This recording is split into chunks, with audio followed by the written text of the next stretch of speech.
December 31 జనవరి 1 పేరు మీద సంబరాలంతా ఎట్లా చేసుకున్నారు? కొందరు కోడి చికెన్ బగారా బువ్వతోటి పాత ఏడాదికి టాటా చెప్పి కొత్త ఏడాదిలకు కోటి ఆశలతో అడుగుపెట్టిరు. ఇంకొందరు బిర్యానీలు బీర్లు పెగ్గులతోటి ఎంజాయ్ చేసిరు.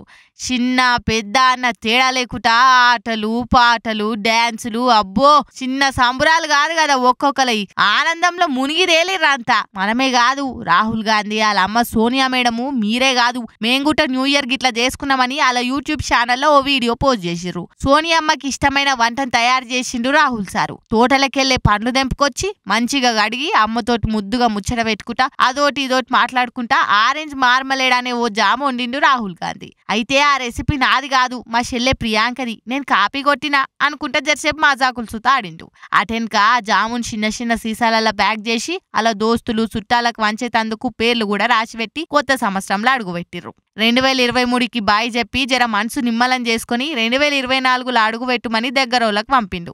ఎప్పుడు రాజకీయాలే కాదు అప్పుడప్పుడు గిట్లా మన కోసం మనం తీరిక చేసుకుని గడపాలే ఎంజాయ్ చేయాలి. గప్పుడే జిందగీ ఇంకా సూపర్ ఉంటదని వీడియో చూసిన వాళ్ళు లైక్లు కామెంట్లు చేస్తుర్రు.